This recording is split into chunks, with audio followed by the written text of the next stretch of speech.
Hey, I'm Kevin Belbey, and welcome back to Young and Gettin. Today I'm joined by Tammy Tibbetts, the founder of She's the 1st. Tammy, thanks for joining us today. Thanks for joining me. No problem. Okay, so I start off all the interviews with this one question, and I find it interesting because I think everyone has their own definition. I'm curious what yours is. How do you define success?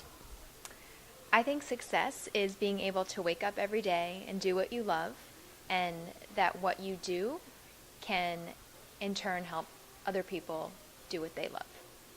That's a good answer.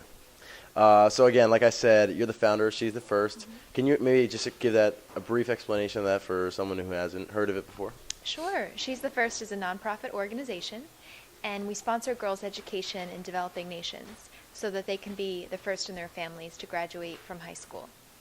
Now, this is kind of a random tangent, but yesterday I saw Man of Steel, the new Superman movie. And in it, Clark Kent, Superman, when he's young, says to his mom, "Mom, the world's too big." And his mom says, "Well, then make it small." And I kind of thought, when I was thinking about you today and thinking about the questions I would ask you, that kind of resonated with me, because I think a lot of people try and help other people or want to help people, but there's so much out there to help. And I think you've done a great job of kind of finding a narrow focus, but then really having a broad impact. And so my question for you, basically coming off that, is, how did you get this one idea and then turn it into really an international organization? Yeah. Oh, wow. That's such a great quote. Now I want to see the movie. Yeah, to see it now. Well, I would say, and I completely agree with those words, and when you look at She's the 1st and how we have this one-to-one model where we match our donors up with a specific She's the 1st scholar who they know they're supporting, and that makes this huge problem that we have 61 million children out of school around the world. It makes it much smaller when you can see, okay, here is just one person whose life is going to be better because I'm supporting her. But that wasn't the answer to your question. Your question was? My question was, how did you take this one idea, this one small idea, and then make it very broad and really just turn it into an international organization? Well, what many people don't realize is that She's the 1st started as a YouTube video, and really we just had a message that sending girls to school is the answer for alleviating global poverty. And I had the basic concept of our mission, and then I was posting my volunteer work that I did in Liberia at the time, back in 2009, to Facebook. When Syracuse University grad Kristen Brandt saw it, we started collaborating, launched this YouTube video together, and then as that spread through social networks, individuals, particularly millennials and college students, took it into their campuses and started taking action offline in whichever way they knew how, whether that was having a bake sale or organizing a fashion show or a concert. She's the 1st is an open platform for you to apply whatever amount of time, talent, money that you have to turn it into a life-changing impact on another individual. You mentioned that it's an open platform, and kind of following up on that, can you give a little more background? I know you guys, there's chapters all over the U.S., and how many are there? There are going to be 60 at the start of the new school year in the fall. And helping hundreds of girls all over the world. Yeah, we have over 225 scholars now in 10 countries. Wow.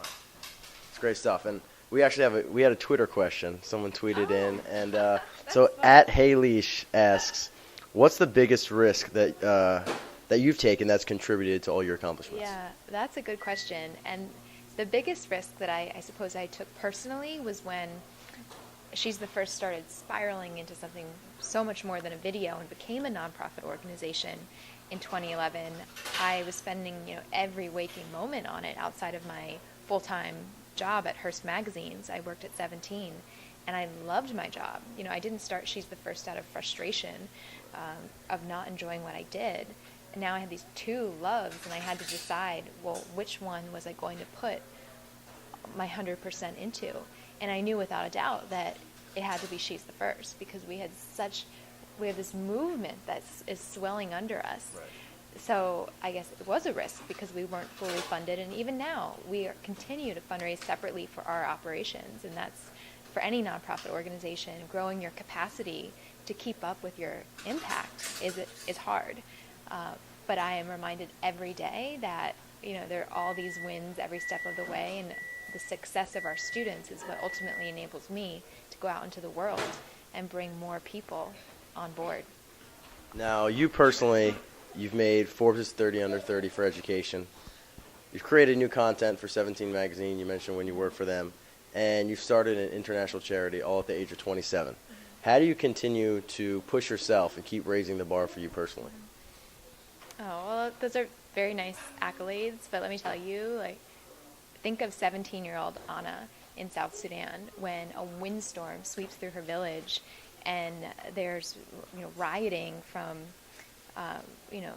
the civil war that recently went on there, and the fact that the schools in her area closed down, so the families have to go to the next village for safety, and she, on her own initiative, rounds up the girls and starts going from school to school to see where she can temporarily enroll them so that they can all continue their education.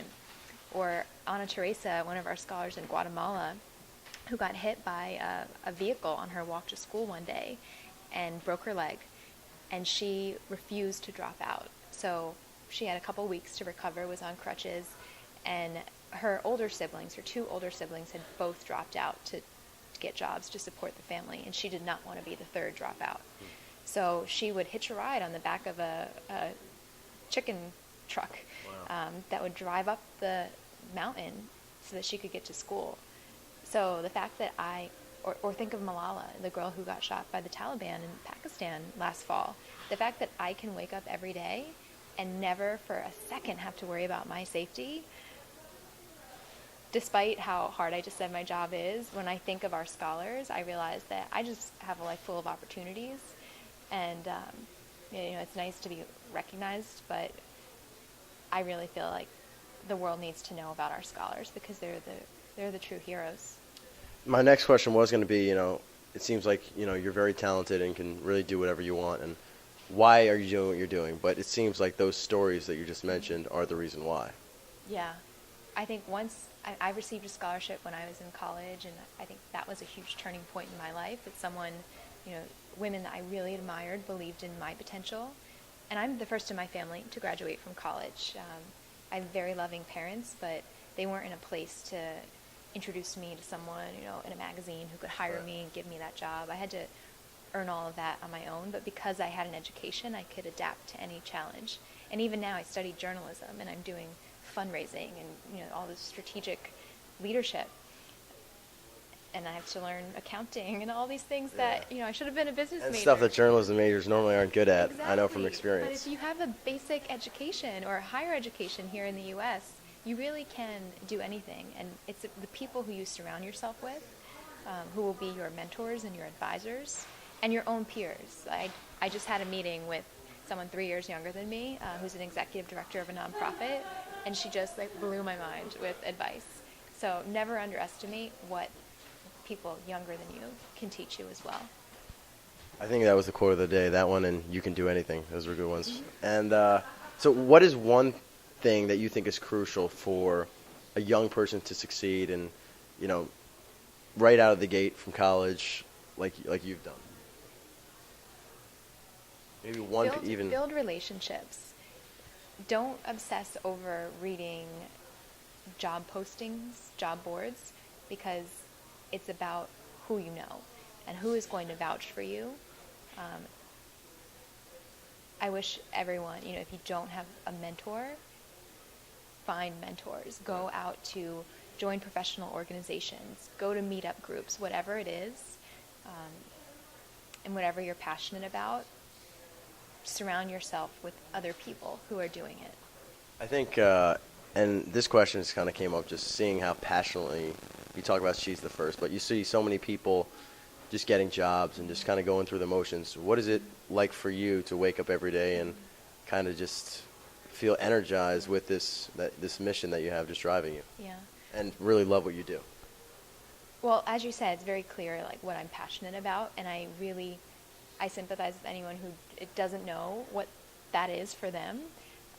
So just to go back to my earlier point, it's okay if you don't know what your passion is. if you put yourself out among people, like, it will find you. My passion first was magazines and journalism. I didn't see my life going down this course, but because I just happened to get involved in some volunteer work, I found this bigger dream along the way. So I think that's really important to keep in mind. Last question, where will you be in 5 years, and where do you want She's the First to be in 5 years? Kind of two-part. Yeah. Well, in 5 years, I will still be in my position here at She's the First. And I want to see us obviously sponsoring more and more girls and have more campus chapters. But we'll also have many graduates who it'll be interesting to see where they are.